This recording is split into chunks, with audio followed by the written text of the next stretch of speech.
ಆಮೇಲೆ ಈ ಶಕ್ತಿ ಯೋಜನೆಯನ್ನು ನಾವು ಜಾರಿಗೆ ತಂದ ಮೇಲೆ 500 ಕೋಟಿ ಮಹಿಳೆಯರು ಫ್ರೀಯಾಗಿ ಪ್ರವಾಸ ಮಾಡಿದ ಮೇಲೆ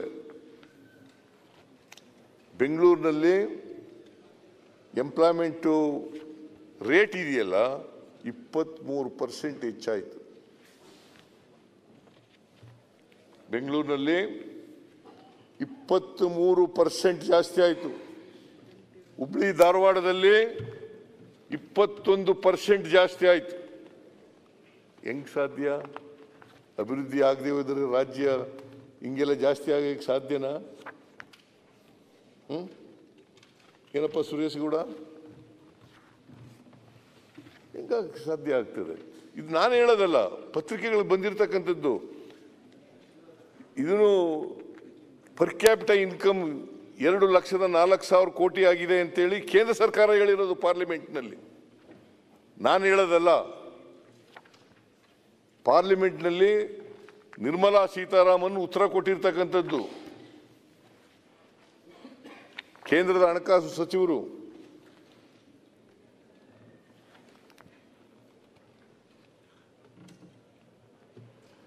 ಅದರಿಂದ ಮಾನ್ಯ ಅಧ್ಯಕ್ಷರೇ, ಈ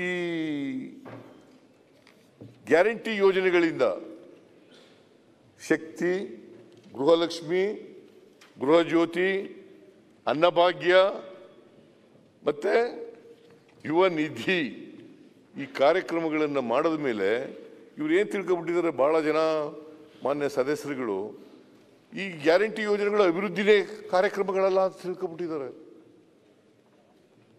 ಹಾಗಾದರೆ ಪರ್ ಕ್ಯಾಪಿಟಲ್ ಇನ್ಕಮ್ ಹೆಂಗೆ ಜಾಸ್ತಿ ಆಯಿತು? ಇಡೀ ದೇಶದಲ್ಲಿ ಕರ್ನಾಟಕ ನಂಬರ್ 1 ಆಗಬೇಕಾದ್ರೆ ಕಾರಣ ಏನು?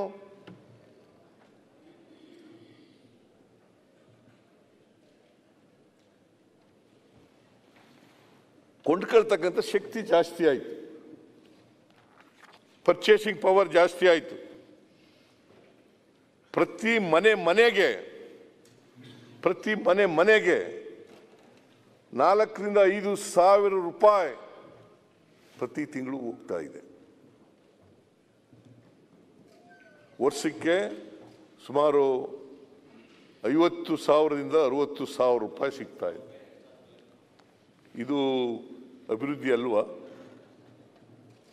ಅಭಿವೃದ್ಧಿ ಅಲ್ವಾ ಇದು? ಅಭಿವೃದ್ಧಿ ಅಲ್ಲ.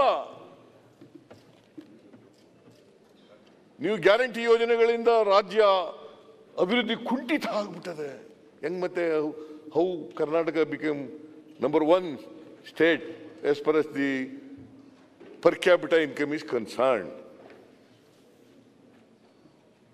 ಹೆಂಗ್ ಆಗಕ್ಕೆ ಸಾಧ್ಯ ಆಗ್ತದೆ? ಆಮೇಲೆ ಮಾನ್ಯ ಅಧ್ಯಕ್ಷರೇ, 14th ಫೈನಾನ್ಸ್ ಕಮಿಷನ್ನಲ್ಲಿ ನಮಗೆ ರಾಜ್ಯಕ್ಕೆ ಬಂದಿದ್ದಂಥದ್ದು ನಮ್ಮ ಪಾಲು, ತೆರಿಗೆ ಪಾಲು 4.7%. 15th finance ಕಮಿಷನ್ನಲ್ಲಿ 3.6%. ಜಾಸ್ತಿನಾ ಕಡಿಮೆನಾ? 1.1% ಕಡಿಮೆ ಆಯಿತು. ಅದರಿಂದ 1.1% ಕಡಿಮೆ ಆದ್ರಿಂದ ವರ್ಷದಲ್ಲಿ 68,000 ಕೋಟಿ ಕಡಿಮೆ ಆಯ್ತು. ನಮಗೆ 68,000 ಕೋಟಿ 5 ವರ್ಷದಲ್ಲಿ ಕಡಿಮೆ ಆಯ್ತು ನಮಗೆ. ಆ ದುಡ್ಡಿದ್ದಿದ್ರೆ ಇನ್ನೂ ಹೆಚ್ಚು ಅಭಿವೃದ್ಧಿ ಮಾಡೋಕ್ಕಾಯ್ತಾ ಇರ್ಲಿಲ್ವಾ? ಇನ್ನೂ ಮಾಡೋಕ್ಕಾಗ್ತಿರ್ಲಿಲ್ಲ.